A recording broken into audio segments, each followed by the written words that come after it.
तो last time हमने बात की थी कि हम लोग इस बार क्लास का जो स्टार्ट है वो गिटहब से करेंगे, अगर आप लोगों को याद हो। तो सबसे पहले हम लोग गिटहब को निपटा देते हैं ताकि बूटस्ट्रैप पे जब हम वापस जाएं तो थोड़ा हमारे पास गिटहब का नॉलेज हो। लास्ट टाइम हमने जब गिटहब की बात की थी तो हमने ये वाली वेबसाइट देखी थी।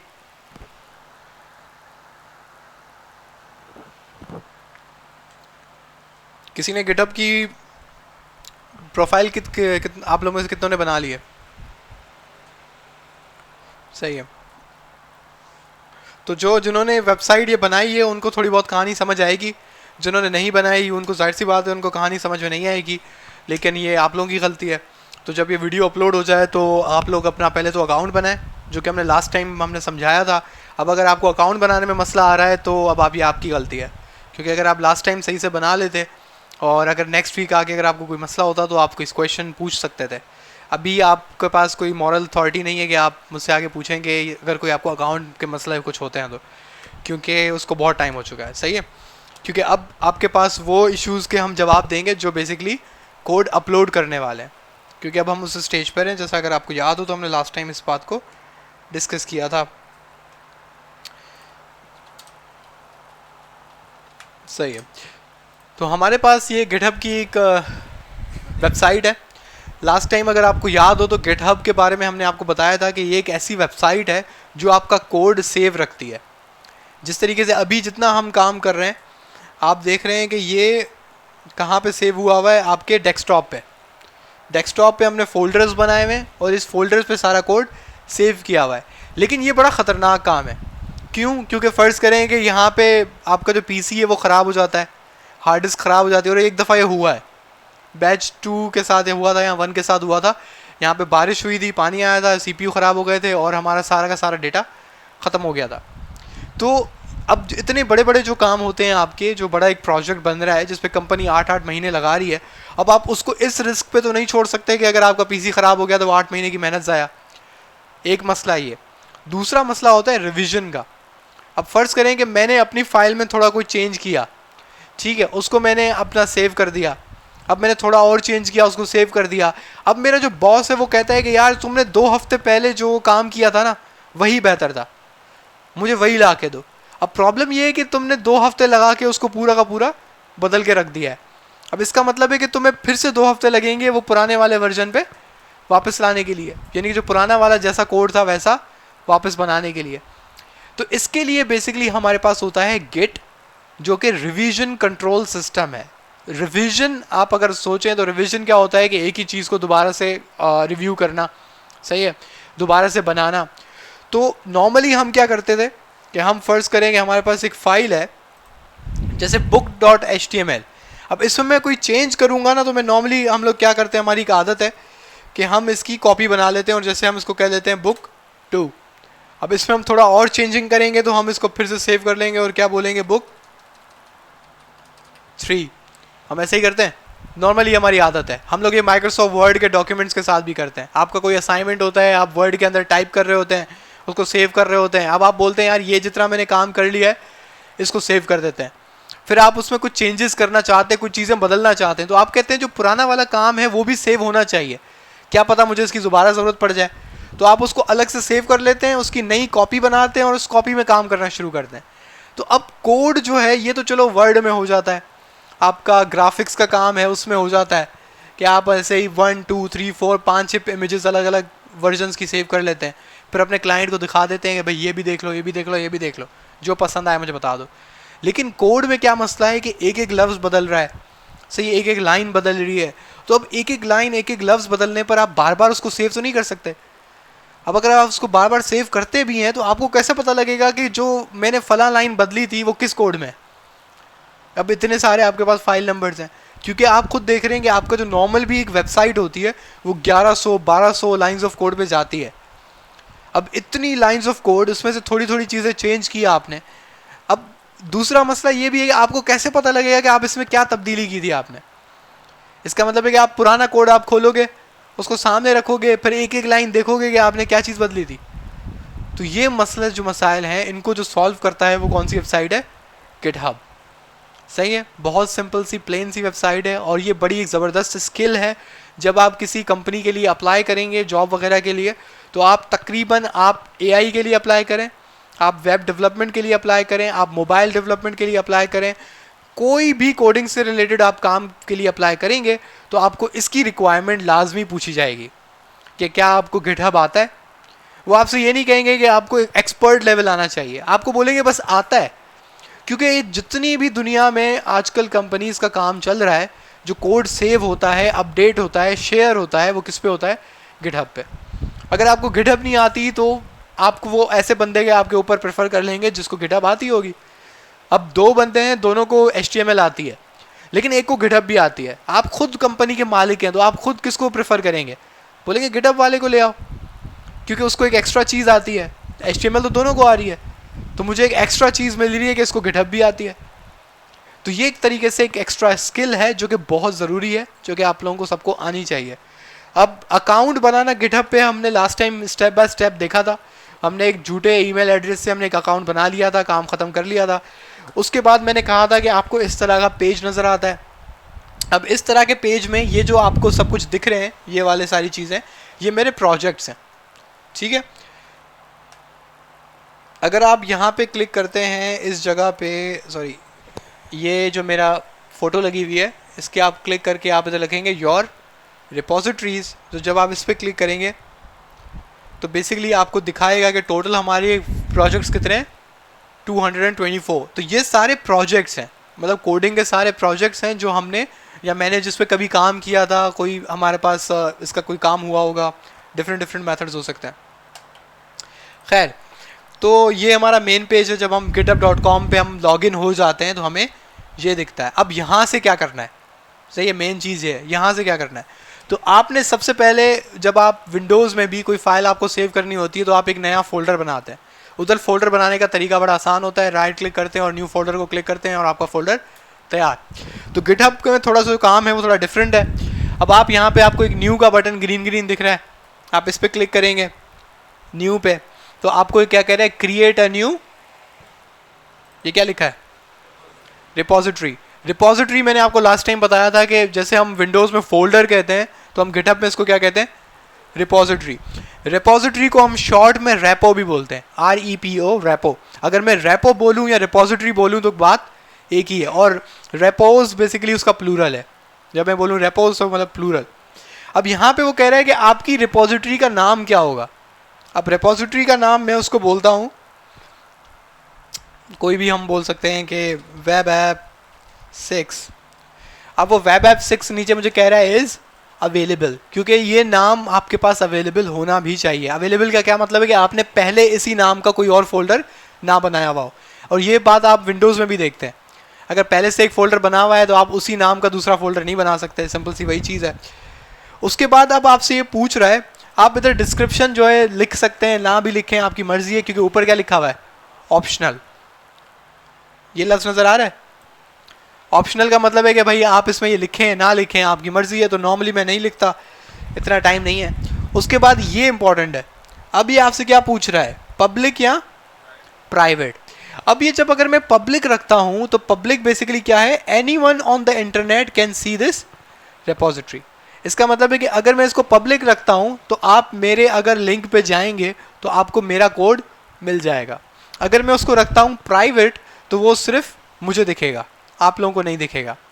बात समझ आ रही है। तो पब्लिक क्यों रखा जाता है, पब्लिक तब रखा जाता है जब आपको शो ऑफ करना हो, आपको कंपनीज़ को दिखाना हो कि देखो मुझे ये काम आता है, मुझे ये काम आता है।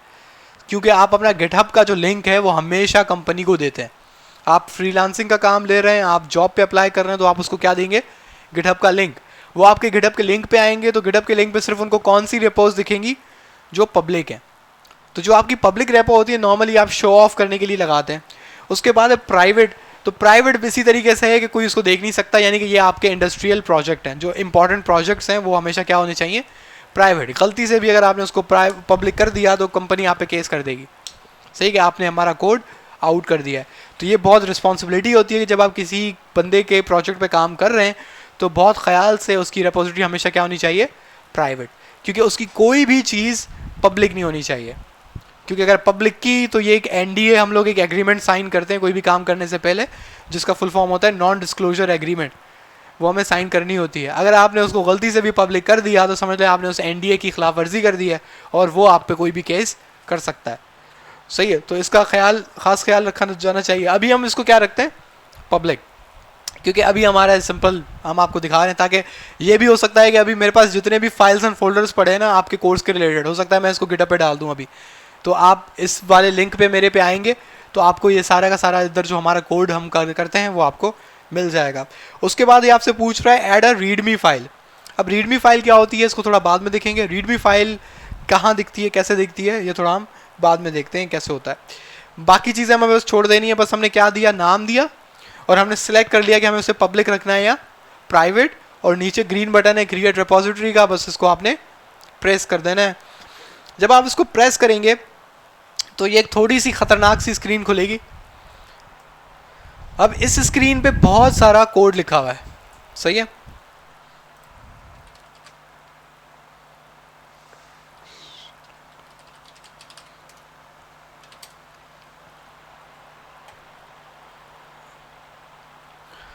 आई थिंक हमारे पास एक हमने गिटहब से रिलेटेड कोई डॉक्यूमेंट रखा था।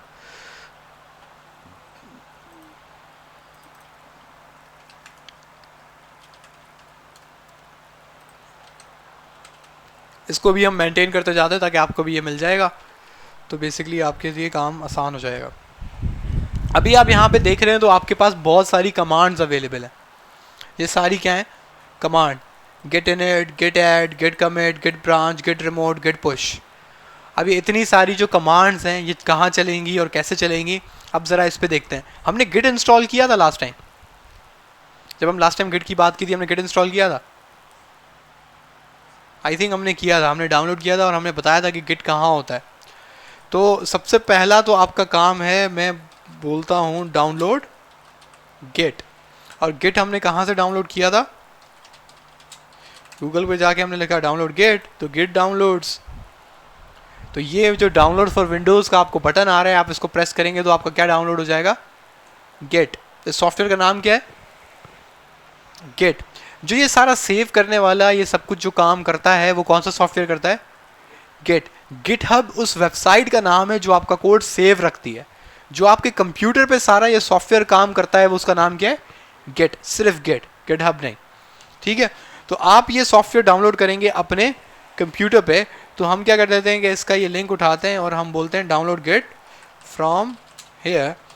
उम्मीद है कि इतनी अंग्रेजी आप लोगों को आती होगी, सही है। तो मैंने लिंक दे दिया है, आपको यहाँ से सिंपली गिट करना है, इंस्टॉल करना है। तो ये आपका पहला स्टेप था। आपने इसके बाद इंस्टॉल गिट करना है, install git after next next and finish. जब आप गिट इंस्टॉल कर रहे होते हैं तो आपके पास ये नेक्स्ट नेक्स्ट नेक्स्ट नेक्स्ट बहुत आएगा, बहुत आएगा। जिन्होंने इंस्टॉल किया है उनको ये बात पता होगी कि बहुत ज़्यादा ये सब आता है। जब आपका गिट इंस्टॉल हो जाए, check if git is installed by using command। कौन सी कमांड है वो, आपके पास है git --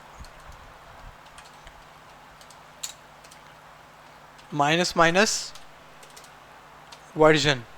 अब ये -- वर्जन गिट कहाँ लिखना है, आपके कमांड प्रॉम्प्ट में, क्योंकि जो भी कमांड होती है वो कहाँ लिखी जाती है, कमांड प्रॉम्प्ट पे। आप इधर क्या लिखेंगे, गेट -- वर्जन। जब आप ये लिखेंगे तो आपको गिट वर्जन क्या बता रहे हैं, 2.39। अगर ये कमांड सही नहीं होती या आपका सॉफ्टवेयर इंस्टॉल नहीं हुआ होता तो वो कुछ ऐसी लाइन बोलता, git is not recognised as an internal और एक्सटर्नल कमांड। अगर आपका सॉफ्टवेयर इंस्टॉल नहीं है तो ऐसी चीज़ कहेगा, अगर आपका सॉफ्टवेयर इंस्टॉल है तो आपके पास वो वर्जन बताएगा। ये बात समझ आ रही है। अब प्रॉब्लम ये है कि लास्ट टाइम मैंने ये चीज़ बोला था करने को, लेकिन आप में बहुत सारे बच्चों ने ये चीज़ नहीं की है, तो मुश्किल है कि आप लोगों को अब बहुत ज़्यादा मवाद एक साथ आपको पाइल अप हो जाएगा काम करने के लिए। खैर, तो गिट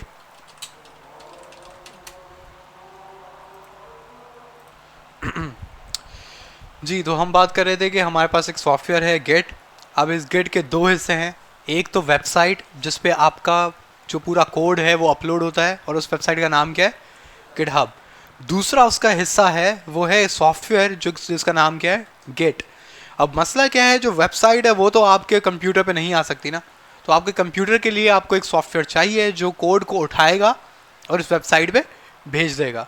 तो ये वो सॉफ्टवेयर है गेट, जो ये सारा काम करता है कि आपके पास जो भी कोड है आपके कंप्यूटर पे, उसको ये उठाता है और किस पे भेज देता है, वेबसाइट पे। सिंपल इसका ये काम है, और इसका और कोई काम नहीं। बस ये आपके सारा कोड को चेक कर रहा होता है कि कोई आपका आपने कोई चेंजेस किए। अगर आप कोई चेंज करोगे ना, तो जैसे नहीं ऑटोमेटिकली ऊपर डॉट आ जाता है VS कोड के, वैसे ही ये आपको एक साइड पे अभी हम देखेंगे तो आपको दिखाएगा कि भाई आपने ये तब्दीलियाँ की हैं, क्या ये तब्दीलियाँ आप वेबसाइट पे भेजना चाहते हो। तो ये सारा काम इधर होता है और देखते हैं कैसे होगा। लास्ट टाइम मुझे याद पड़ता है कि हमने डाउनलोड किया था और उसको एक दफ़ा इंस्टॉल करके भी देखा था, और हमने गिटहब पे अपना अकाउंट भी बनाया था। तो क्योंकि हमने इधर चेक किया गेट माइनस वर्जन, तो हमारे पास ये बता रहा है गेट वर्जन 2.39, तो इसका मतलब है मेरे पास गिटहब इंस्टॉल्ड है, सॉरी गेट इंस्टॉल्ड है, गिटहब नहीं, गेट इंस्टॉल्ड है और वो काम कर रहा है, बिल्कुल बेहतरीन है। अब हमें क्या करना होता है, हमें अपना वो फोल्डर चूज़ करना होता है जो फोल्डर हम कहाँ भेजेंगे, गिटहब पे। अब जैसे कि ये फोल्डर है मेरा webnf6 का, मैं चाहता हूँ ये जो फोल्डर है ये कहाँ चला जाए, गिटहब पे। ये सारा जो मैंने काम किया है ये सब कुछ ये मेरे गिटहब पे अपलोड हो जाए। अब मैंने डिसाइड कर लिया है कि ये मेरा मेन फोल्डर है। जब मैंने डिसाइड कर लिया कि ये मेरा मेन फोल्डर है, तो इस फोल्डर पे मुझे क्या ओपन करना है, कमांड प्रॉम्प्ट। ठीक है, अब मैंने कमांड प्रॉम्प्ट जब ओपन किया तो कुछ कमांड हैं जो पहली दफ़ा चलाई जाएंगी। जैसे कि पहले हम अपना ये खोलते हैं, अब हम यहाँ पे लिखते हैं go inside of the folder you want to upload on GitHub. सही है। अब इसके अंदर क्या तरीक़ेकार है, अब कुछ कमांड है जो फर्स्ट टाइम यूज़ ओनली, जब आपने पहली दफ़ा आप गिटहब पे भेज रहे हैं तो ये वाली जो कमांड्स हैं सिर्फ पहली दफ़ा चलाई जाएंगी। तो सबसे पहले आपने आए और आपने लिखा गेट इनिट। सही है, आपने लिखा गेट इनिट, तो इसने क्या बोला, इनिशियलाइज्ड एम्प्टी गिट रिपोजिटरी इन फलाना ढिमकाना जो भी आपका फोल्डर का नाम है। तो इधर मैंने लिख दिया कि पहली कमांड का नाम क्या है, गेट इनिट। ठीक है, उसके बाद आपने क्या करना है, आपने कमांड चलानी है, उस कमांड का नाम है git add dot. git add dot simply क्या करता है, ये आपने गिट के सॉफ्टवेयर को आप बता रहे हो कि इस फोल्डर के अंदर जो भी फाइलें पड़ी हैं उसको ट्रैक करना शुरू करो। सही, आपको इसको बताना पड़ता है कि कौन कौन सी फाइल्स हैं जो तुमने ट्रैक करनी है। जब आप ये लिखते हैं git add डॉट, तो इसका मतलब होता है कि इस फोल्डर के अंदर जो भी कुछ पड़ा है उस सबको तुम क्या करो, ट्रैक करो। तो जब मैंने लिखा git add डॉट और मैंने एंटर मारा, तो ये थोड़ा टाइम लेगा क्योंकि इसके अंदर फाइल्स बहुत हैं और मेरी प्रोसेसिंग ख़त्म। ठीक है, तो दूसरी कमांड मेरे पास क्या हो गई, git add डॉट। सही है, डॉट का लाजमी है, डॉट बड़ा इंपॉर्टेंट है। जिस तरीके से आपका कोड स्पेस डॉट होता था तो उसका मतलब होता था कि इस फोल्डर में VS कोड चलाओ, इसी तरीके से इसका यही मतलब है। अब क्या कमांड है, अब फर्ज करेंगे आपने उसको बोला कि इन सब फाइलों को ट्रैक करना शुरू कर दो। अब आप उसको बोलोगे कि इस फोल्डर के अंदर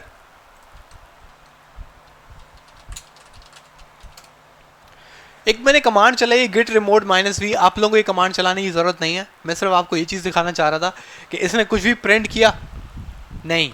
बेसिकली ये क्या बताने की कोशिश कर रहा है कि आपके कंप्यूटर पर तो गिट में आपने इंस्टॉल कर लिया है, आपके फोल्डर के अंदर तो आपने गिट को इनिशियलाइज़ कर दिया। इनिशियलाइज़ का मतलब समझते हैं, स्टार्ट कर देना। सही है, आपने गिट को शुरू कर दिया आपने फोल्डर के अंदर, आपने गिट ऐड करके उसको बोल दिया कि इन सारी फाइलों को क्या करो, ट्रैक करो। जब आपने इन सारी फाइलों को ट्रैक करने का सब कुछ बोल दिया उसको, तो लेकिन अब प्रॉब्लम ये है कि इसको कैसे पता लगेगा कि आपका कौन सा गिटहब का अकाउंट है। बात समझ रहे हैं, आपका कौन सा गिटहब का अकाउंट है, आपकी कौन सी गिटहब की रिपोजिटरी है जिसमें मुझे ये सारा कोड भेजना है। इस वजह से इधर क्या आया एम्प्टी, क्योंकि मैंने अभी तक इसको कुछ बताया ही नहीं है कि ये जो मेरा कोड है जाएगा किधर, गिटहब पे किस जगह पे। जैसे आप facebook.com पे अपना यूज़र नेम पासवर्ड लिखते हैं तो अपने अकाउंट में आते हैं, इसी तरीके से इसको बताना लाजमी है कि भाई मेरा कौन सा अकाउंट है और कौन से फोल्डर में आपने अपना कोड प्लेस करना है। तो उसके कुछ तरीक़ेकार हैं, सही है, कुछ तरीके हैं। उसमें जो मुझे सबसे ईजी लगता है और कोई मसले नहीं करता, वो एक अच्छा सा है तरीका कि आप गिटहब पे आएंगे, इसको आप खुले रहने दें, ये हमारे काम का है। हमने फिर एक साइड में एक और खोल दिया गिटहब, सही है। गिटहब पर आकर आपने यहाँ पे क्लिक किया और हम चले गए किधर, सेटिंग्स में। हम आ गए सेटिंग्स में, तो हमारे अकाउंट की क्या है सेटिंग्स। सेटिंग्स में हम नीचे नीचे गए तो हम देखेंगे क्या इधर लिखा हुआ है, डेवलपर सेटिंग्स। आप डेवलपर सेटिंग्स में जाएंगे तो इधर क्या क्या बता रहा है, गिटहब एप्स, ओऑथ एप्स और पर्सनल एक्सेस टोकन्स। तो आपने पर्सनल एक्सेस टोकन्स को क्लिक करना है और यहाँ पे आप दो ऑप्शन दे रहा है, फाइन ग्रेन टोकन और क्लासिक टोकन। ये बेसिकली पहले नहीं होता था, अभी इसने नया नया ये इंट्रोड्यूस करवाया है, लेकिन आपने कौन सा चूज़ करना है, क्लासिक, यानी कि पुराना वाला, सही है। अब जब आप इस पेज पे आएंगे तो आपको कुछ इस तरीके की स्क्रीन नज़र आएगी। अब इसमें आपसे वो क्या पूछ रहा है, जनरेट न्यू टोकन, मतलब आपको क्या, आप क्या जनरेट करवा रहे हैं, टोकन का मतलब समझते हैं आप, टोकन नंबर क्या होता है। जब आप किसी हॉस्पिटल पे जाते हैं आपको टोकन मिलता है, कहीं पे भी कोई भी लाइन होती है, कोई भी आपको किसी चीज़ के लिए वेट करना होता है तो आपको एक टोकन होता है, वो बेसिकली आपकी पहचान हो जाती है उधर, सही है। और इस आपके उस नंबर से वो जो आपकी मैनेजमेंट है वहाँ की, वो उसको कंट्रोल करती है। समझ आ रही है बात, टोकन नंबर ये होता है। इसी तरीके से बेसिकली हम क्या कर रहे हैं, हम अपने अकाउंट से एक टोकन बनवा रहे हैं और हम ये टोकन अपने पास सेव रखेंगे, जो कि बेसिकली हमारे कोड को बताएगा कि हमारा अकाउंट कौन सा है। बात समझ आ रही है। तो अब ये सिंपली इधर इसका ज़्यादा वैसे दिमाग चलाने की ज़रूरत नहीं है, जैसा आपको वीडियो में दिख रहा है ये एक दफ़ा ही करना है। तो वीडियो में जैसा आपको रिकॉर्ड हुआ हो, स्टेप बाय स्टेप आपने वही चीज़ फॉलो करनी है। तो आपने क्या करना है, जनरेट न्यू टोकन पे क्लिक करना है। अगेन ये पूछेगा कौन सा वाला टोकन, फाइन ग्रेन वाला या जनरल यूज़ वाला। तो इसमें भी क्या लिखा है, क्लासिक, तो आपने दोबारा क्लासिक को ही क्लिक करना है। जब आप क्लासिक पे क्लिक करेंगे तो ये आपसे आपका पासवर्ड दोबारा पूछेगा सेफ्टी के लिए, सही है। आपने इसको पासवर्ड दे दिया। अब ये बोल रहा है कि नोट, अब ये किस चीज़ का टोकन है। आप इसको फर्ज करें बोल रहे हैं वेब ऐप 6, इसके लिए मैंने टोकन बना रहा हूँ। अब ये आपसे पूछ रहा है कि ये कब तक चलेगा। आप इसको क्या बोलते हैं, नो एक्सपायरेशन, ताकि आप एक दफ़ा ये झंझट पा लें, उसके बाद आपका ये मसला ना हो। उसके बाद आप नीचे आ रहे हैं, वो क्या कह रहे हैं, सिलेक्ट स्कोप्स। सिलेक्ट स्कोप में आप कुछ जो भी ये चीज़ें नज़र आ रही हैं आप उसको क्लिक करते जाएं।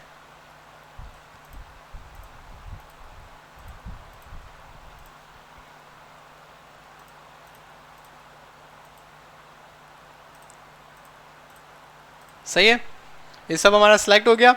अब फाइनली नीचे क्या लिखा हुआ है, जनरेट टोकन। आपने जनरेट टोकन को क्लिक किया। आप जनरेट टोकन को क्लिक करेंगे तो ये रहा आपका यहाँ पे टोकन जनरेट हो चुका है। अब ये वाला जो बटन बना हुआ है आप इसको क्लिक करेंगे तो ये आपके पास कॉपी हो जाएगा। अब ये जो टोकन है ये आपको अपने पास सेव रखना है।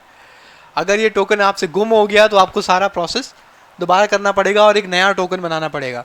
तो ज़्यादा बेटर है कि मेरी एक तरीक़ेकार है कि मैं अपने पीसी में जो मेरा डेस्कटॉप होता है मैं उधर जाके क्या कर लेता हूँ, एक मैं नया टेक्स्ट डॉक्यूमेंट बना लेता हूँ और मैं इधर लिख लेता हूँ गिटहब टोकन।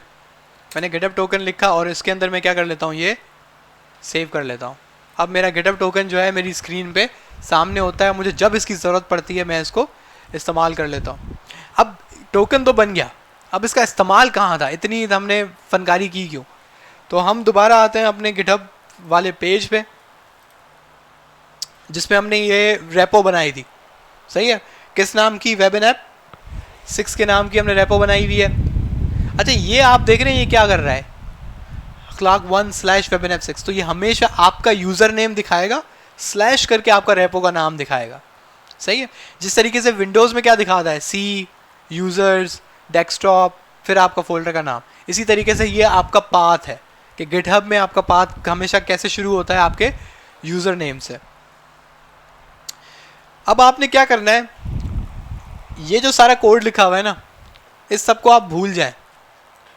जो ये सबसे लंबी वाली लाइन है इसको कॉपी कर लें, ठीक है।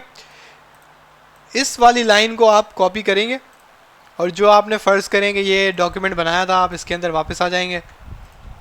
आपने ये लाइन यहाँ पे प्रिंट कर दी, ये वही सारी लाइन है जो मैं वहाँ से कॉपी पेस्ट करके लाया हूँ, मैंने कुछ भी नहीं किया, ठीक है।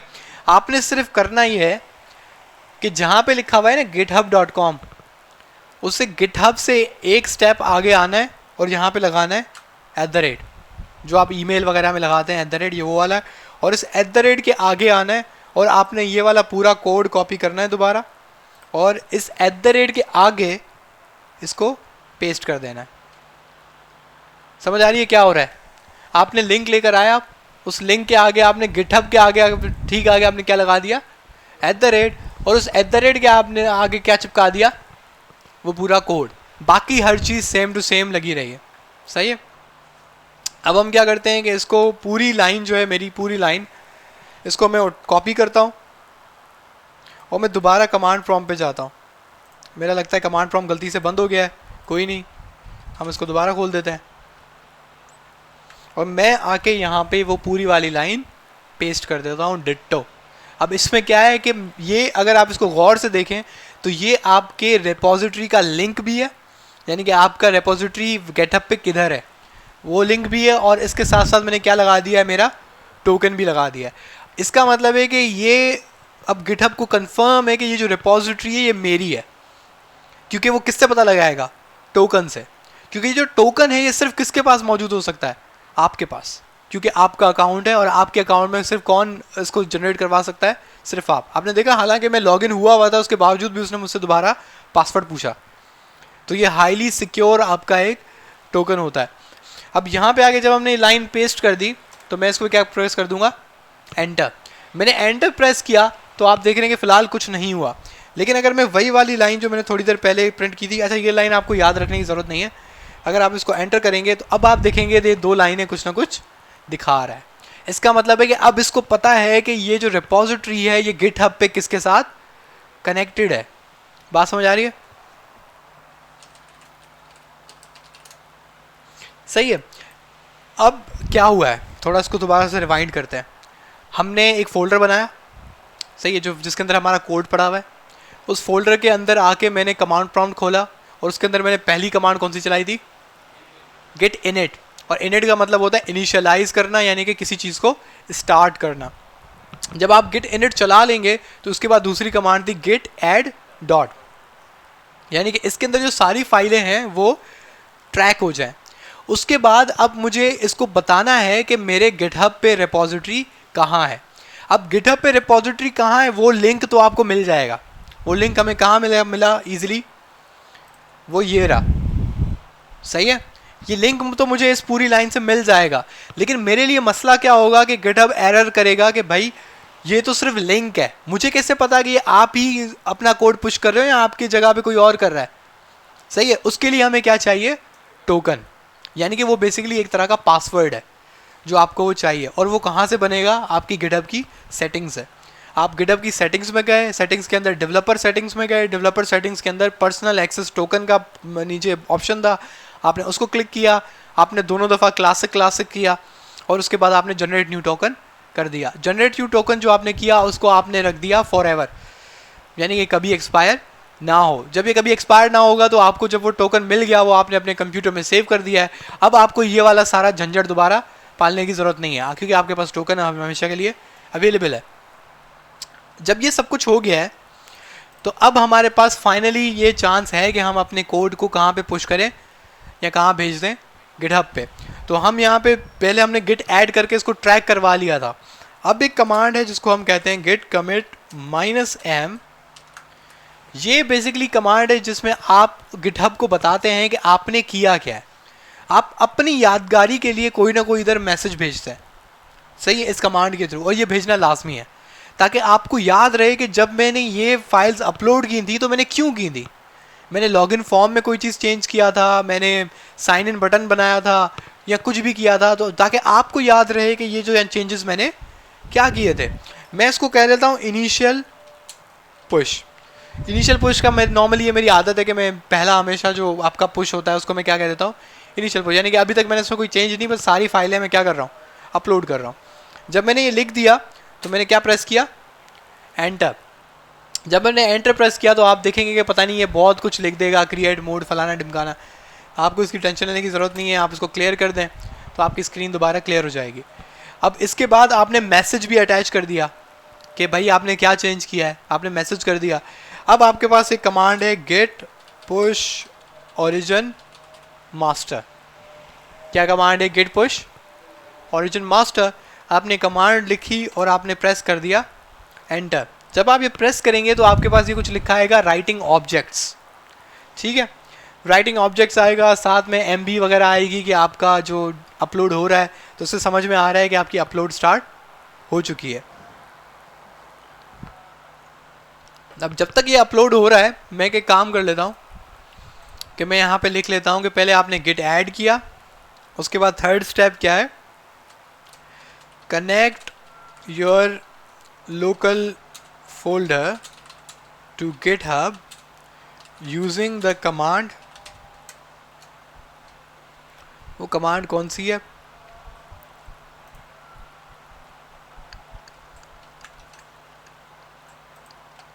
ये वाली।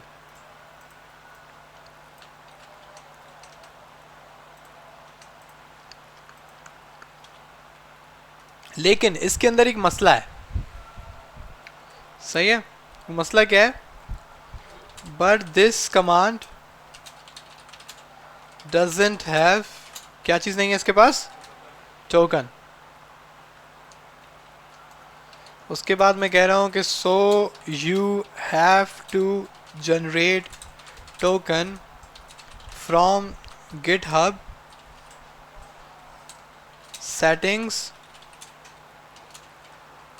Developer settings. डेवलपर सेटिंग्स में क्या था, पर्सनल एक्सेस टोकन्स, उसके बाद जनरेट टोकन।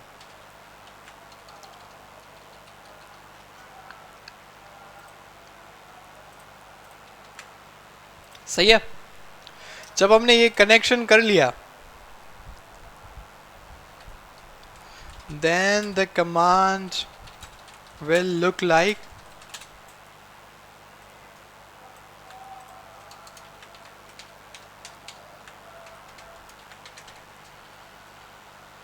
लेकिन यहाँ पे क्या आएगा, @ और यहाँ पे क्या आएगा, आपका टोकन। लेकिन यहाँ पे ये कमांड जो है अधूरी है इसके बगैर। अब इसको हम बना लेते हैं कोई अजीब सा कलर, ये तो नज़र ही नहीं आ रहा, ये भी नज़र नहीं आ रहा। सही है, एक और काम कर लेते हैं कि इसको हम साइज़ में इंक्रीज़ कर लेते हैं, और ये ज़्यादा ही गया, और दूसरा इसको हम बोल्ड कर देते हैं। ठीक है। अच्छा, ये जो है ये आप समझ तो रहे हैं ना कि ये पूरा हटाना पड़ेगा। सही है। एक दफ़ा मैंने ये चीज़ की थी तो काफ़ी बच्चों ने ना यहाँ पे सिर्फ ऐसे कोड लगा दिया था और ये चीज़ें हटा ही नहीं दी, तो ऐसा मत कीजिएगा। वैसे आपके पास जितना भी प्रोग्रामिंग है उसके ट्यूटोरियल्स वगैरह, जो डॉक्यूमेंटेशन होती है जिसमें आपका सबको इंस्ट्रक्शंस लिखी हुई होती हैं, उसमें नॉर्मली इस चीज़ का इस्तेमाल होता है। ये बताने के लिए होता है ये पूरी चीज़ आपको बदलनी है। जैसे कि लिखा हुआ है कि लेस देन और ग्रेटर देन, उसके बीच में लिखा हुआ है यूज़र नेम, तो इसका मतलब है आपको अपना यूज़र नेम यहाँ इंजेक्ट करना है, यहाँ लिखना है। लेकिन इसके साथ साथ ये जो लेस देन ग्रेटर देन है इसको भी मिटा देना है। सही है। तो ये चीज़ करके आपके पास लिंक चल जाएगी और आपने ये लिंक चला देनी है। उसके बाद जो आपके पास फोर्थ कमांड होगी, आप इसके कलर को वापस ब्लैक ले आते हैं। और इसको हम हटा लेते हैं इससे। तो हमारे पास कौन सी कमांड है, git commit -m your message. ठीक है, हमने अभी यही किया। उसके बाद फाइनली फिफ्थ कौन सी कमांड है, गेट पुश ओरिजिन मास्टर। ये वाला जो सारा काम है ये किसके लिए है,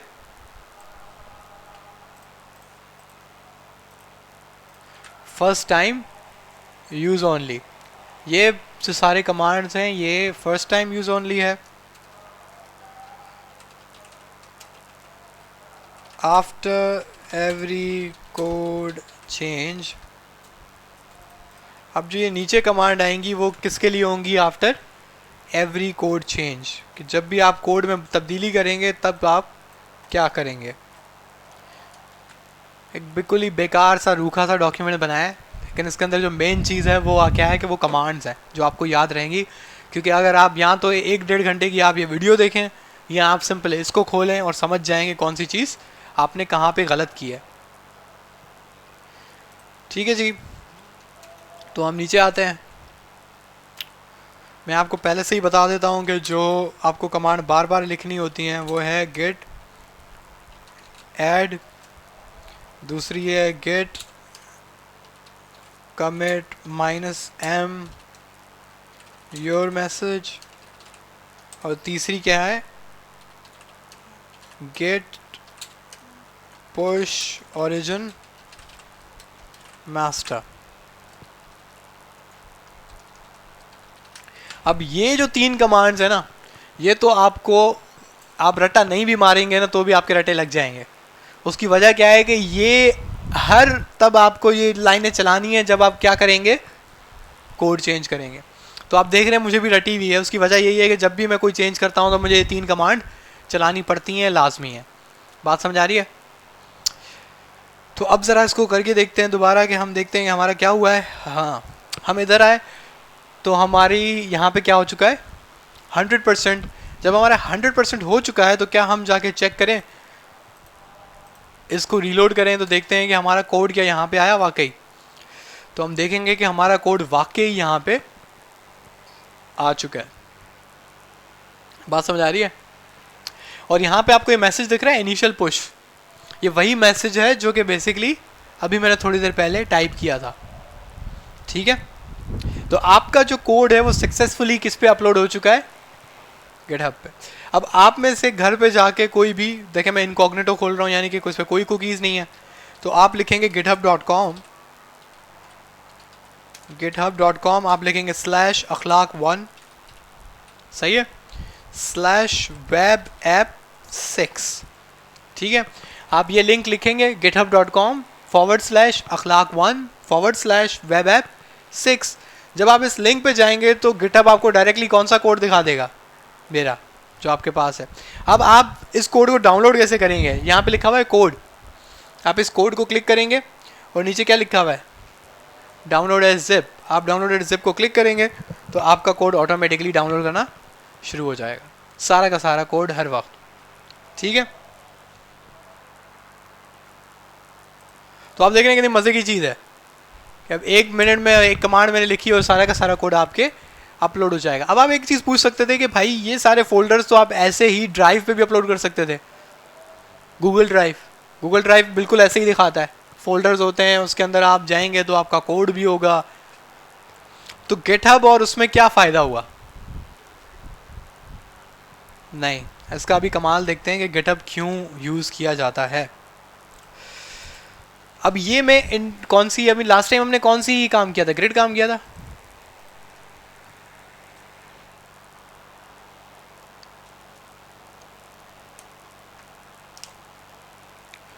नहीं ये नहीं था, आई थिंक book.html था।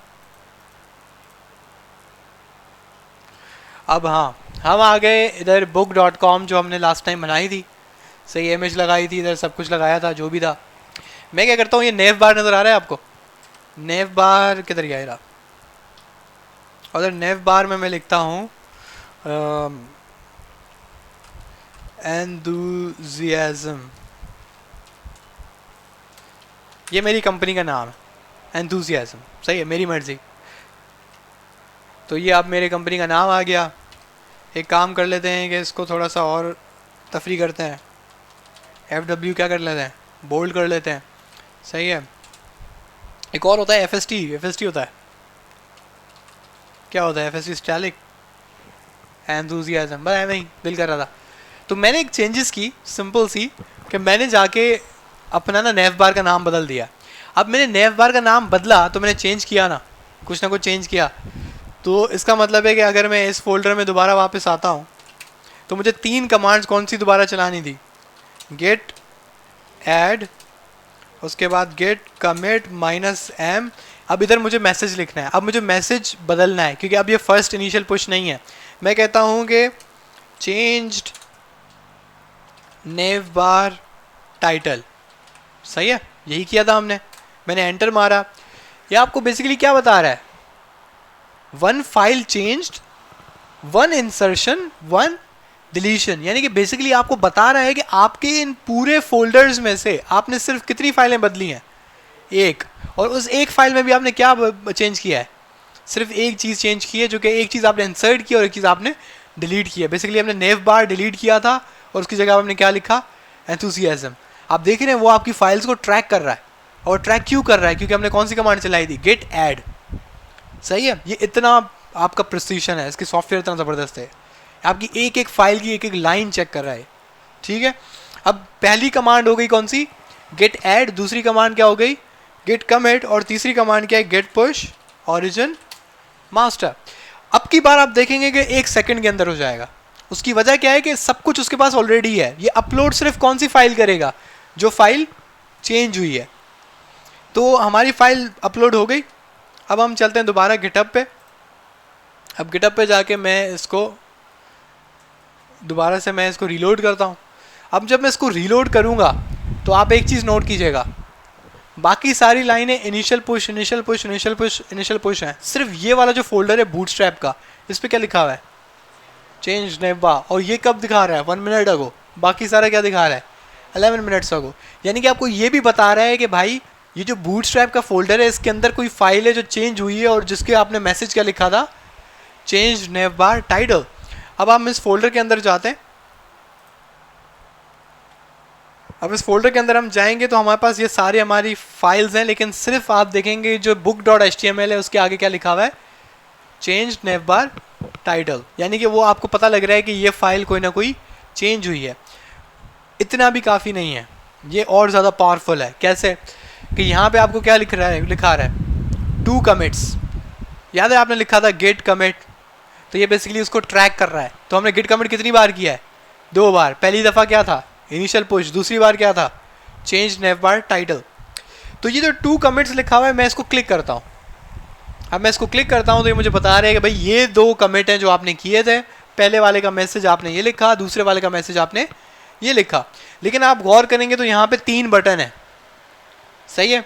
अब ये जो 3 बटन है यहाँ पे एक कोड लिखा हुआ है, ठीक है। मैं क्या कहता हूँ, इसके चेंज नेव बार टाइटल वाली जो रॉ है उसके ये जो कोड है, मैं इस कोड को क्लिक करता हूँ तो बेसिकली ये एक ज़बरदस्ती स्क्रीन खोलता है, और ये स्क्रीन में आपको एग्जैक्ट वो जगह बताता है कि जहाँ पे आपने चेंज किया था। जैसे कि अब आप देखें ये लाइन वो किस में दिखा रहा है, रेड में। रेड का मतलब है कोई चीज़ डिलीट हुई, ग्रीन का क्या मतलब है, कोई चीज़ ऐड हुई। तो वो आपको एग्जैक्ट बता रहा है कि क्या चीज़ डिलीट हुई थी, नेव बार, और ये आपको बता रहा है क्या चीज़ ऐड हुई थी। ना सिर्फ एंथुसियाज्म ऐड हुआ था बल्कि FW बोल्ड और FST इलास्टिक। यानी कि वो आपको एक एक वर्ड बता रहा है कि जो चीज़ आपने चेंज की, जो चीज़ आपने दोबारा लगाई, कुछ भी किया। इवन आपको ये एक और ऑप्शन देता है, आपको कहता है कि भाई जब इस पोजीशन पे, यानी कि जब आपने पहला कमिट किया था, इस पोजीशन पे कोड कैसा था, मुझे सिर्फ वो कोड चाहिए, उसके बाद जो चेंजेस हुए मुझे वो कोड नहीं चाहिए। तो आप ये वाला बटन आपको दिख रहा है, आप इस पे जाएंगे, क्लिक करेंगे तो आप देखेंगे कि बिल्कुल वैसा जैसे हमारा नॉर्मल कोड था वैसे ही दिखा रहा है, लेकिन इसमें एक फ़र्क है। आप बूटस्ट्रैप में जाएं, आप book.html में जाएं, और आप देखेंगे कि हमारे पास ये जो नेव बार है इसमें क्या लिखा हुआ है, सिंपल नेव बार। यानी कि ये वो कोड बिल्कुल वैसा है जैसा पहले था, तो अब अगर आपको वो अपना पुराना वाला कोड चाहिए तो यहाँ से आप ऑटोमेटिकली आराम से डाउनलोड कर सकते हैं। आपको कोई परेशानी लेने की ज़रूरत नहीं है कि आपने जो चेंजेस किए हैं आपको उसको बदलनी पड़ेंगी और पुराने वाले कोड पे वापस लाना पड़ेगा, कुछ भी नहीं। आपको बस जहाँ पे कोड चाहिए आप वहाँ पे जाएं और कोड को डाउनलोड कर लें। और सबसे बड़ी चीज़ है कि आपने चेंजेस क्या क्या किए, वो ये लाइन बाय लाइन वो चीज़ बताता है। और ना सिर्फ आपने कौन सी चेंजेस की, मैं ये भी कर सकता हूँ कि इस कोड में फ़र्ज़ करें कि एक और टीचर है, सही है, वो भी आप लोगों को पढ़ा रहा है किसी दिन, तो मैं इसका एक्सेस उसको भी दे देता हूँ। अब वो एक्सेस कैसे दिया जाता है वो हम बाद में देखेंगे, कि मैं उसको एक्सेस दे देता हूँ, मतलब कि उसको भी मैं ऐड कर देता हूँ इस फोल्डर के अंदर। तो अब उसके पास भी पावर है कि वो अपने अकाउंट से भी ये कोड अपलोड कर सकता है। ठीक है, अब देखें इसमें ये ज़्यादा इस्तेमाल होता है। अब आपने कोड अचानक खोला, मैं आया और मैंने देखा मेरा कोड बदला हुआ है, तो मैं बोलूँगा यार ये क्या हुआ गया, ये किसने चेंज किया। तो मैं यहाँ पर आकर चेक कर सकता हूँ कि किसने कब क्या अपलोड किया था और कौन कौन सी लाइंस चेंज की थी। और अगर मैं चाहूँ तो मैं अपना वाला पुराना कोड भी डाउनलोड करके आपको उस पर पढ़ाना स्टार्ट कर सकता हूँ। बात समझ आ रही है? तो इस तरीके से बेसिकली आपका जो गिटहब का सारा काम है ये कंट्रोल होता है। लेकिन हमारे पास एक और तरीका है। अब ये 3 जो कमांड है मैंने कहा बार बार लिखनी पड़ेंगी, कौन कौन सी, गिट ऐड, गिट कमिट और गिट पुश ओरिजिन मास्टर। तो ये जो 3 कमांड्स हैं आपको बार बार लिखनी पड़ रही हैं। तो हम एक काम करते हैं, हम दोबारा से कोई चीज़ फनकारी करते हैं। हम क्या फनकारी करें, अब यहाँ पे लिखा हुआ है प्रोग्रामिंग एसेंशियल्स लिखा हुआ है ना, हम उसको बोलते हैं कि essentials of programming. Active voice passive voice पढ़ी है किसी ने? एसेंशियल्स ऑफ प्रोग्रामिंग, ठीक है वही, बस मैंने अंडरस्टैंड चेंज कर दिया।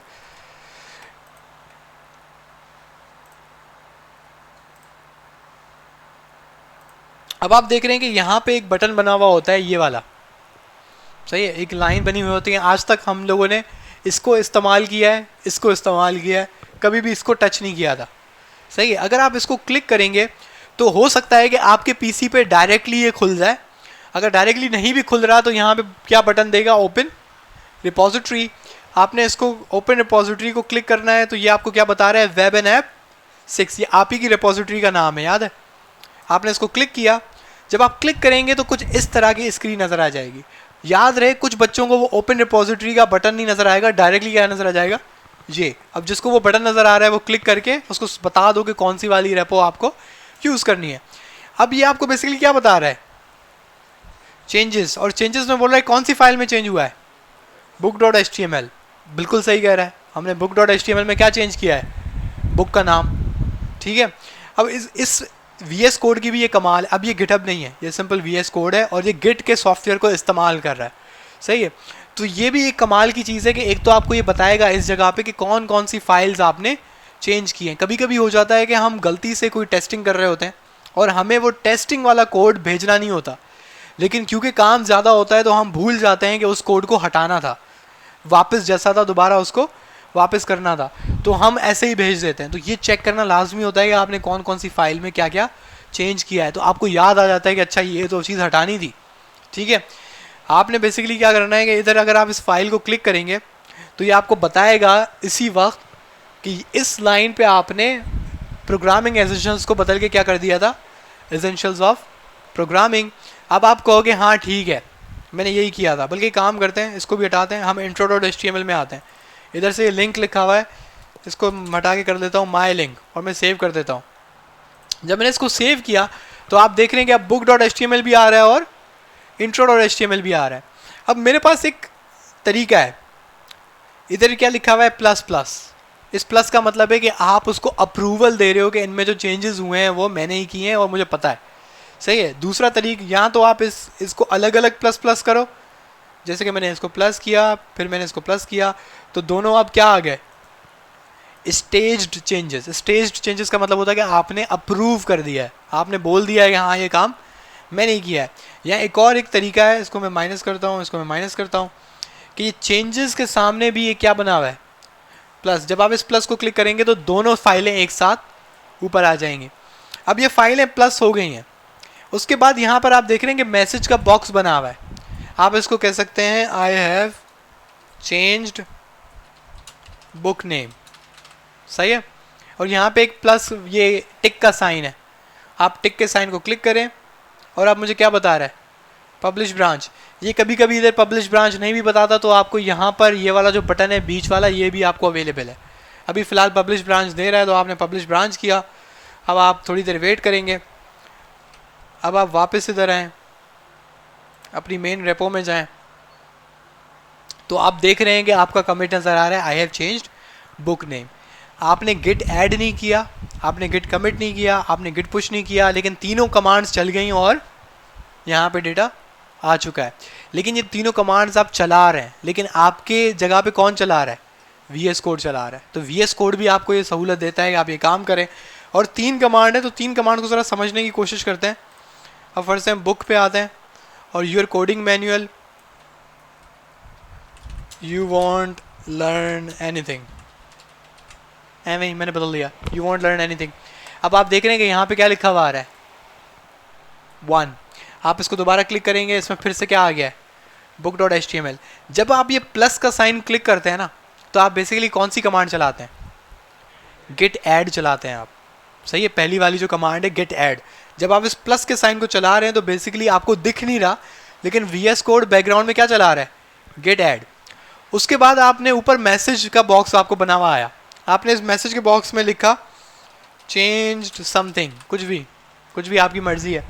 तो ऊपर ये टिक का जब साइन आप क्लिक करते हैं तो कौन सी कमांड चलती है, गेट कमिट, सही है, गेट कमिट। उसके बाद अब ये जो बटन आया बड़ा वाला ब्लू वाला, जब आप इसको क्लिक करते हैं तो कौन सी कमांड चलती है, गेट पुश ओरिजिन मास्टर। तो बेसिकली गिटहब भी, सॉरी ये VS कोड भी वही तीनों कमांड चला रहा है। अब फ़र्क सिर्फ क्या हो गया है कि वहाँ पे आप कमांड लिख रहे थे, यहाँ पे आपके पास बटन्स अवेलेबल हैं, आप बटन दबाते हैं, काम करते हैं, काम ख़त्म। लेकिन आपको दोनों चीज़ें पता होना लाजमी है, आपको कमांड्स भी पता होनी चाहिए और आपको दूसरी चीज़ें भी आनी चाहिए। इस चीज़ को पक्का थोड़ा बहुत देख कर आइएगा, जो आपकी ये सारी गिटहब है। हो सकता है कल मैं किसी को भी बच्चे को बुला के सामने वो कोई भी यहाँ पे चेंज करके और उससे मैं कह सकता हूँ कि या तो मुझे कमांड के थ्रू ये अपलोड करके दो या ये गिटहब के बटन्स के थ्रू मुझे अपलोड करके दो, सही है। तो कल इसकी अच्छे से थोड़ी बहुत प्रैक्टिस करके आ जाइएगा, सही है। क्योंकि अभी मुझे दिख रहा है कि काफ़ी बच्चों को नींद आ रही है, काफ़ी बच्चों को किसी की याद आ रही है, सही है, काफ़ी बच्चे पता नहीं क्या सोच रहे हैं। तो खैर सोचते रहें, कोई मसला नहीं है। लेकिन घर जाके अब आपके पास एक वीडियो है, अब आप इस वीडियो को स्टेप बाय स्टेप थोड़ा फॉलो करें और जो भी आपके पास इसमें दिखाया गया है उसको फाइनली कोई ना कोई फ़ाइल अपनी गिटहब पे अपलोड करने की कोशिश करें, सही है। मेन काम चेंजेस अपलोड करना आसान है। चेंजेस अपलोड करने के लिए आपको यहाँ तो 3 कमांड चाहिए या गिटहब के बटन चाहिए, VS कोड के बटन चाहिए। ये बात समझ आई। मसला क्या था, नई रेपो बनाना, उसको आपके फोल्डर के साथ कनेक्ट करना, मेन मसला ये है। ये एक दफ़ा ही करना होता है जब आपका नया फोल्डर बनता है, यानी कि नया प्रोजेक्ट बनता है, एक दफ़ा ही होता है हर नए प्रोजेक्ट के लिए। लेकिन ये थोड़ा सर खाता है और शुरू में आप देखेंगे आपके पास अच्छे खासे एरर्स मारेगा, ठीक है। किसी बच्चों का कोई एरर आएगा, किसी बच्चे का कोई एरर आएगा, तो इसको शुरू में आपको अच्छा खासा रुलाएगा। लेकिन एक दफ़ा आपके पास ये गिटहब जो है अगर स्ट्रीमलाइन हो गया, मतलब आपने गिटहब कर लिया, आपका गिट पुश हो गया, उसके बाद थोड़ी आसान काम है, git add, git commit, git push, git add, git commit, git push. यहाँ तो 3 कमांड्स, यहाँ VS कोड। क्योंकि VS कोड दोनों चीज़ें मैंने क्यों बताई हैं, क्योंकि ज़रूरी थोड़ी कि आप VS कोड यूज़ कर रहे हैं। अगर आप फ्लटर की डेवलपमेंट कर रहे थे तो आपको एंड्रॉयड स्टूडियो चाहिए, सही है। अगर आप किसी और चीज़ की प्रोग्रामिंग कर रहे हैं, पाइथन कर रहे हैं, तो आपको पाइचार्म चाहिए। तो ज़रूरी थोड़ी है कि आप VS कोड यूज़ कर रहे थे, आप सबलाइम यूज़ कर सकते हैं, एटम यूज़ कर सकते हैं, आपकी मर्ज़ी है। तो आपको इसका डिपेंडेंट तो नहीं बनाना है ना, आपको कमांड्स का पता होना चाहिए, कमांड ज़रूरी है, ठीक है। कमांड बेसिकली वो बेसिक तरीका है जिससे काम हो सकता है। ये तो एक तरह की सहूलत है जो कौन देता है, VS कोड। लेकिन कभी कभार आपकी गिटहब पे कोई मसला हो जाता है, जैसे आपके किसी पागल दोस्त ने कोई चेंज करके और पुश कर दिया और आपको बताया भी नहीं। अब आपने अपनी फ़ाइलों में सारा तब्दीली कर दी है, वो आपने उसको अपलोड किया, अब वो क्रैश करेगा। क्यों क्रैश करेगा, वो बोलेगा कि जो गिटहब पे कोड है वो अलग है, जो आपके पास कोड है वो अलग है। तो जो आपके ये गिटहब के बटन है तब ये फेल हो जाते हैं। फिर आपको क्या इस्तेमाल करनी पड़ती हैं, कमांड्स, और कमांड्स के थ्रू उसको पुश करना पड़ता है कि जो मेरी चेंजेस हैं वो पुश करो लाजमी, मुझे कुछ नहीं पता। बात समझ आ रही है? तो इस तरीके से आपको कमांड्स का भी अच्छा आइडिया होना चाहिए। और आपको बटन्स, चलो बटन्स नॉर्मली मैं तब इस्तेमाल कर रहा होता हूँ जब सारी चीज़ें स्मूथ जा रही होती हैं, कोई मसला नहीं हो रहा होता, कोई एरर नहीं हो रहा होता। लेकिन जब कोई एरर आया तो आपका बटन ये सारे फेल हो जाते हैं। फिर आपको जो चीज़ हेल्प आउट करती है वो क्या है? कमांड्स। तो आपको नॉर्मली अगर आपको लग रहा है कि गेट ऐड, गेट कमिट और गेट पुश ये आपको याद नहीं होंगी तो इसकी टेंशन ना लें, ये आपको बिल्कुल रट्टा लग जाएगा, क्योंकि ये कमांड आप बहुत बहुत बहुत इस्तेमाल करोगे। और अगेन ये बहुत इंपॉर्टेंट टॉपिक है, सही है, इसका इंडस्ट्रियल एप्लीकेशन है। आप जिस भी कंपनी का, इवन माइक्रोसॉफ्ट, आप फेसबुक, कोई भी आप देखें उसकी रिपोजिटरीज कहाँ अवेलेबल है? आपके फेसबुक पे, इस पे गिटहब पे, सही है। आप सर्च कीजिएगा, इस पर क्रोमियम रिपोजिटरी है, एक रिपोजिटरी जिसका नाम है क्रोमियम। आपको पता है क्रोमियम वो क्या है? वो पूरा आपके गूगल क्रोम का कोड है, पूरा। मतलब आपका अगर आप उसको डाउनलोड करके चलाएंगे ना तो वो बेसिकली आपका पूरा क्या है? Google Chrome. मतलब पूरे के पूरे गूगल क्रोम जो इतना बड़ा ब्राउज़र है आपका गूगल का, उन्होंने पूरा कोड उसका कहाँ पे रखा हुआ है? गिटहब पे। तो दुनिया जहान की जितनी भी मैसिव बड़ी कंपनियां हैं, जो भी टेक्नोलॉजी जायंट्स हैं, वो सारा अपना कोड कहाँ रखते हैं? गिटहब पे। तो गिटहब अगर आपको नहीं आता तो आप समझ लें कि फिर वो पेपर पेंसिल चलाने वाले दौर के। अगर आपको गिटहब आता है तो फिर वो अगला बंदा है जो समझेगा आपको कुछ ना कुछ आता है। अब गिटहब भी बहुत लंबी फटीक है, इसके अंदर भी बड़े मसले होते हैं। इसके अंदर ये अलग होता है पंगा। अभी तो अब मैं एक बंदा हूँ जो मैं कोड को पुश कर रहा हूँ, यहाँ पे अगर 2 बंदे हो जाते तो अब कैसे काम होता? क्योंकि उसने कोई चेंज किया तो वो मेरे पास यहाँ पे कैसे आएगा? अब जादू की छड़ी तो है नहीं कि आपने कंप्यूटर खोला और उसका कोड ऑटोमेटिकली यहाँ पे आ गया, ऐसा नहीं होता, सही है। उसकी अब अलग कमांड है कि आपको ये चेक करना होता है कि किसी और ने तो गिटहब पे अपलोड नहीं किया जो मेरे पास कोड नहीं आया हुआ है। बात समझ आ रही है? तो इसके अलग मसले हैं। उसके बाद मर्ज का मसला हो जाता है, जैसे कि मैंने कहा कि मेरे पागल दोस्त ने मुझे बताया नहीं, ऐसा बहुत होता है, बहुत ज़्यादा होता है, कंपनी में तो बहुत होता है। कभी भी तो जानबूझ के करते हैं कि इसका पंगा और फंसा रहेगा 1-2 घंटे, सही है। तो क्या होता है कि वो आपके गिटहब पे अपलोड कर देता है। अब वो गिटहब की फाइलें क्या हो गई? चेंज हो गई। अब आप जब अपना कोड गिटहब पे पुश करने जाओगे तो गिटहब बोलेगा कि जो मेरे पास कोड है वो तब्दील है, जो आपके पास है वो तब्दील है। तो मैं कैसे आपका कोड रिसीव करूँ? क्योंकि मुझे समझ में नहीं आ रहा है कि आपके पास जो कोड है वो पुराना है, मेरा कोड ऑलरेडी अपडेट हो चुका है। तो पहले जो मेरा अपडेटेड कोड है गिटहब आपको बोलता है वो अपने पास मंगवाओ, फिर उसके बाद मैं आपका नया कोड रिसीव करूँगा। अब ये कैसे मुमकिन है? ये फिर आपको अच्छा खासा रुला देगा। और ये थोड़ा इतना मुश्किल काम है कि अंदाज़ा लगा लें कि हमारे ऑफिस में ना जब ये फंसता है तो फिर वो जो बंदा बेचारा जिसका ये काम फंसता है वो फिर हर किसी की डेस्क पे जा रहा होता है कि भाई ये मसला हो गया यार, जाके देख तो ले। क्योंकि ये वाकई बहुत एक दिमाग खपाने वाला काम हो जाता है, सही है। अगर फिर कुछ भी नहीं होता तो मेरी आखिरी एक बंदे के पास सलाह होती है कि जो तेरे पास सारा कोड है इसको डिलीट मार, सही है। जो तुमने फाइल्स चेंज की थी वो कॉपी करके साइड में रख, और जो सारा का सारा कोड है वो दोबारा से नया डाउनलोड कर गिटहब से, और जो तुमने फाइलें चेंज की हैं फिर उसको पेस्ट करो अंदर, रिप्लेस करो, फिर उसके बाद गिटहब पे अपलोड करो, तो कोई मसला नहीं होगा। लेकिन ये एक तरह का छोटा सा जुगाड़ है, लेकिन ये जुगाड़ बिल्कुल मैं तब बोलता हूँ जब बिल्कुल कोई कमांड असर नहीं कर रही होती और कोई भी चीज़ आपकी परफेक्ट नहीं चल रही होती। तो गिटहब एक बहुत बड़ी फनकारी है, और अच्छे खासे जो बड़े प्रोग्रामर्स हैं वो ख़ुद को बहुत बड़ा समझते हैं जब अगर उनको गिटहब आती है तो, क्योंकि वाकई ये एक बड़ी आपकी स्किल है। और इस स्किल में बहुत कुछ है, जैसा मैंने कहा अभी मैंने बताया, कोलैबोरेशन वाला अलग चक्कर है कि 2-3 लोग एक साथ कोड पे काम कर रहे हैं तो वो कैसे एक दूसरे के साथ कम्युनिकेट करेंगे और एक दूसरे का कोड रिसीव करेंगे। इसके बाद मसला आता है ब्रांचेस का, सही है। अब ब्रांचेस का क्या चक्कर होता है? जैसे कि आपके पास वैसे मेरा अकाउंट है, तो मेरे अकाउंट पे किसी कंपनी का कोड खोल लेते हैं और आईसी वालों का देख लेते हैं। अब इस आईसी के कोड में हम जाएंगे,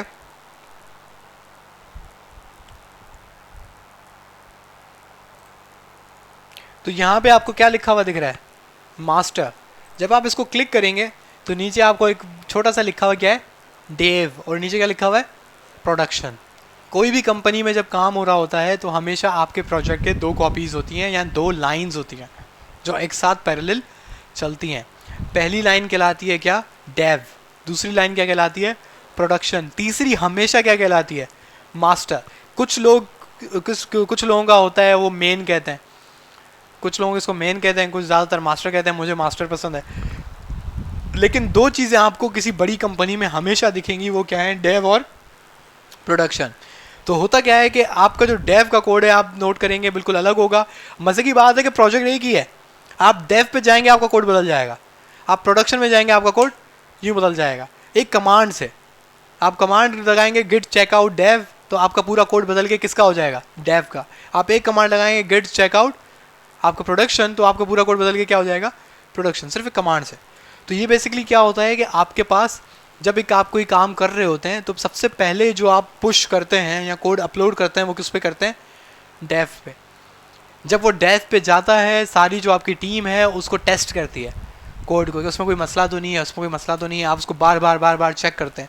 अगर उसमें कोई मसला नहीं होता तो उसको आप मर्ज कर देते हो किसके साथ, प्रोडक्शन के साथ। प्रोडक्शन बेसिकली वो आपका मेन सॉफ्टवेयर होता है या मेन वेबसाइट होती है जो आपके यूज़र्स इस्तेमाल कर रहे हैं।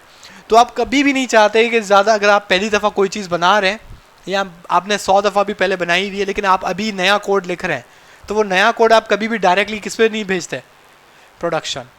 क्योंकि अगर आपका प्रोडक्शन डाउन हुआ तो आपका बॉस आपको घर आके मारेगा। सही है, प्रोडक्शन डाउन होने का मतलब है कि उस कंपनी का जो पूरा प्रोडक्ट था वो डाउन हो चुका है। सही है, और वो जब डाउन होता है ना तो लोगों के ना हाथ यूँ कांपना शुरू हो जाते हैं। वो बड़ा ख़तरनाक होता है। वो आपका जो सीनियर डेवलपर होता है नॉर्मली उसके हाथ में होता है कंट्रोल प्रोडक्शन, और यही आपका समझ लें कि जो सीनियर आपका प्रोडक्शन वाला होता है, यानी कि जो सीनियर डेवलपर होता है या जिसको आप मैनेजर कह लेते हैं, तो आप सोचते हैं कि वो करता ही क्या है, क्योंकि वो वाकई एक ऑफिस में बैठा हुआ होता है, चाय पी रहा होता है, और उसके बेचारे जूनियर्स होते हैं वो लगे पड़े होते हैं, कोड लिख रहे होते हैं। तो सबके दिमाग में एक ही सवाल आता है, यार इसकी सैलरी इसके जूनियर डेवलपर से 2 गुना 3 गुना ज़्यादा क्यों है। तो उसकी सिंपल वजह क्या होती है कि उसके पास किस चीज़ का कंट्रोल होता है, प्रोडक्शन। और अगर प्रोडक्शन नीचे गया तो बॉस किसको पकड़ के मारेगा, मैनेजर को। वो जूनियर डेवलपर को कुछ नहीं कहेगा क्योंकि वो उसकी जिम्मेदारी नहीं है, भले मसला किसने किया हो, जूनियर ने, क्योंकि ये मैनेजर की जिम्मेदारी थी कि मैनेजर ने डायरेक्टली उसको किस प्रोडक्शन में जाने दिया ही क्यों। हमेशा जो एक आपका एक साइकिल होता है वो ये होता है कि जूनियर डेवलपर पहले काम करता है, वो किस पे पुश करता है, डेव पे, यानी कि डेव का मतलब है डेवलपमेंट। वो डेव पे अपलोड करता है, फिर जो मैनेजर होता है वो उसको चेक करता है, उसके बाद एक क्यूए इंजीनियर होता है वो उसको भी भेजता है जिसको क्वालिटी एश्योरेंस इंजीनियर कहा जाता है, वो उसको दोबारा से चेक करता है।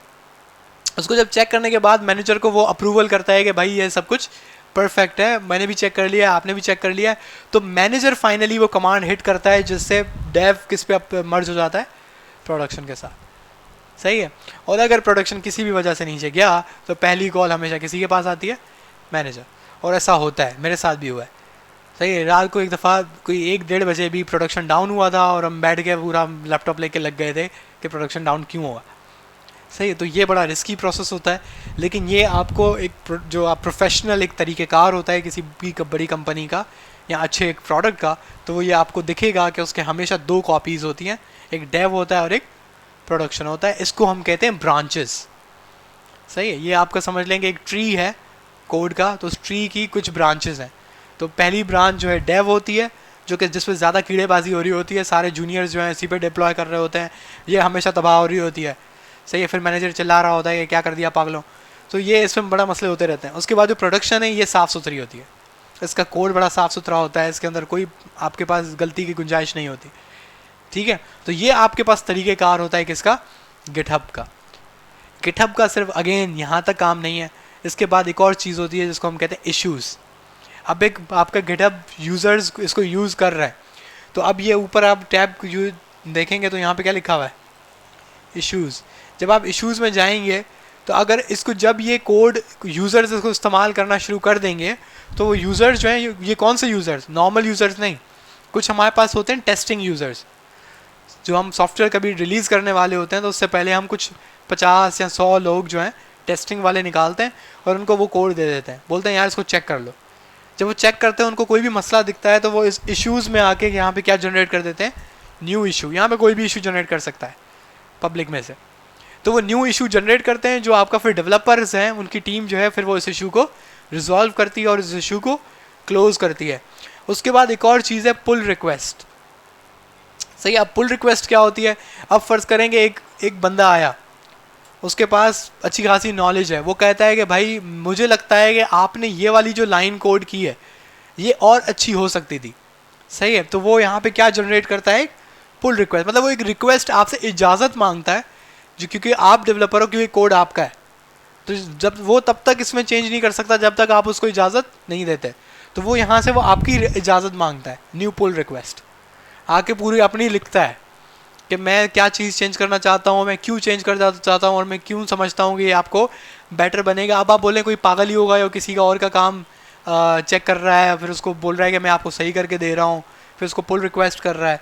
लेकिन इससे क्या होता है कि आपकी गिटहब पे रैंकिंग अच्छी होती है, कि आपने किसी बड़े प्रोजेक्ट में फ़र्ज़ करके अगर आपने उसकी कोई चीज़ चेंज की थी या कोई एरर हटाया था, तो ये बहुत बड़ी बात है, आपके वो प्रोफाइल में शो होता है। गिटहब आपके जो कंपनीज हैं उनको वो दिखाता है कि भाई इसने इतने इतने बड़े बड़े प्रोजेक्ट्स में पुल रिक्वेस्ट इसकी एक्सेप्ट हुई थी, यानी कि जो डेवलपर था उसने माना कि वाकई ये लाइन और अच्छी हो सकती थी और तुम्हारी सजेशन सही है, तो मैं तुम्हें इजाज़त देता हूँ कि तुम मेरे कोड में चेंजेस कर दो। तो ये पुल रिक्वेस्ट वैसे होती है। तो ये पूरी एक दुनिया है, इसमें और भी बहुत कुछ है। यहाँ पे आप देख रहे हैं एक्शंस है, प्रोजेक्ट्स है, सिक्योरिटी है, इनसाइट्स है, और भी बहुत कुछ है। तो यहाँ पे ये सारी जो गिटहब है ये वैसे तो पूरी दुनिया है, लेकिन अभी आपको क्या चीज़ समझने की ज़रूरत है कि आपके पास एक कोड है, वो कोड कहाँ अपलोड होगा, गिटहब पे। आप उसमें कोई भी चेंज करेंगे वो चेंज कहाँ आना चाहिए, गिटहब पे। तो इसकी बराए मेहरबानी कल ज़्यादा से ज़्यादा इसकी प्रैक्टिस करके आइएगा। सही है, ये वीडियो मैं आज ही इसी वक्त अपलोड कर दूँगा ताकि आप लोगों के पास रेफरेंस रहे। तो कल इंशाल्लाह हम लोग इसकी थोड़ी बहुत आप लोगों की इस पर प्रैक्टिस करवाएंगे और किसी भी स्टूडेंट को मंगवा के उससे चेंजेस ऐड करवा देंगे। सही है।